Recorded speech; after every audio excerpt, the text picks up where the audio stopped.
This video presents Attiéké, a fermented cassava dish shaped by women's knowledge, skilled production, and generations of culinary tradition in Côte d'Ivoire. Attiéké begins long before it reaches the plate. It starts with cassava grown and harvested in Côte d'Ivoire. The roots are peeled, grated, fermented, pressed, granulated, and steamed through a process that may take several days.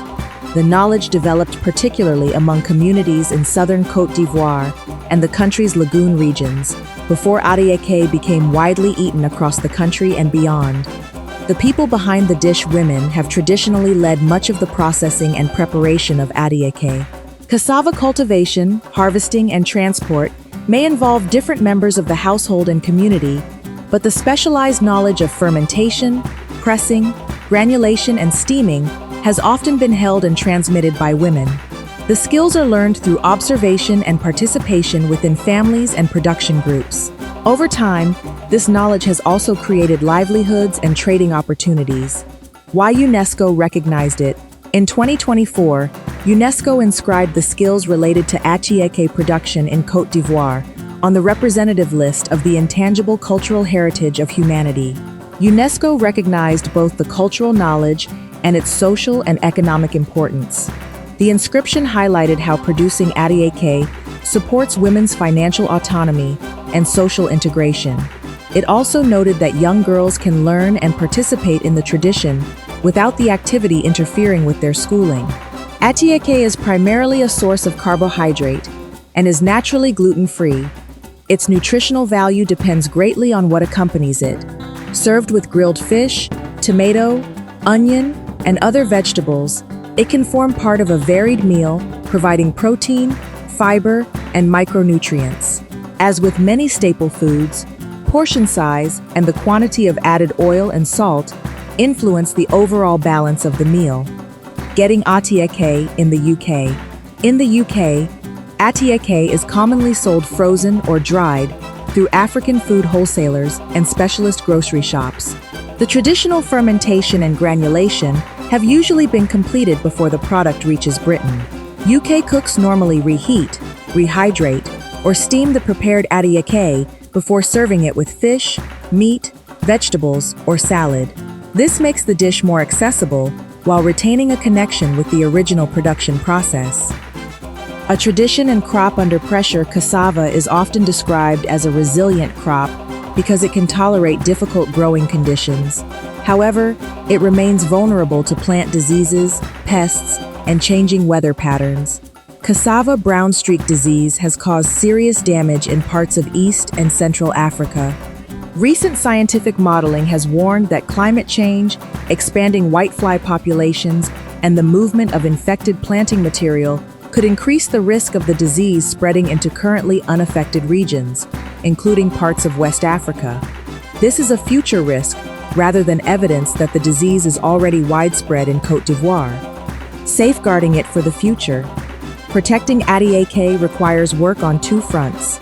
Agricultural researchers are developing healthier and more resilient cassava varieties and improving controls on infected planting material.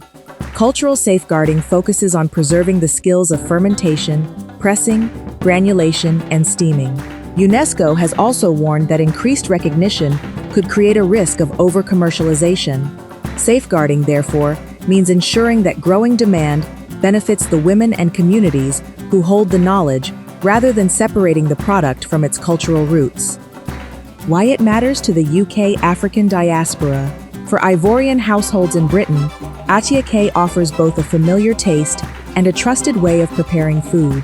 Wider studies of migrant food practices suggest that many diaspora families place particular value on meals prepared at home from recognizable ingredients. Attiéké served with fish and fresh salad fits naturally within that preference. It allows families to continue familiar eating practices while introducing younger generations and neighbors to Ivorian food heritage. Celebrations, hospitality, and connections. Although attiéké is widely eaten as an everyday food, it also appears at weddings, baby naming ceremonies, cultural events, and other community gatherings. Experienced cooks may prepare it in large quantities for dozens of guests.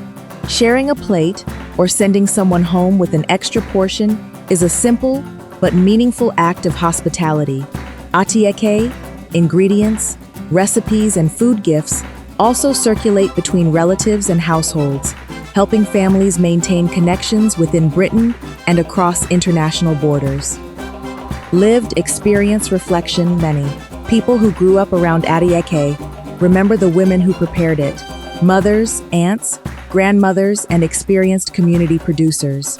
Their ability to judge the fermentation, texture, and grain size represented a quiet but important form of knowledge and authority.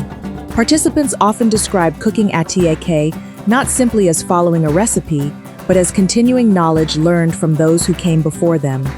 Preparing it in Britain can preserve a sensory connection with family life, language, memory, and place.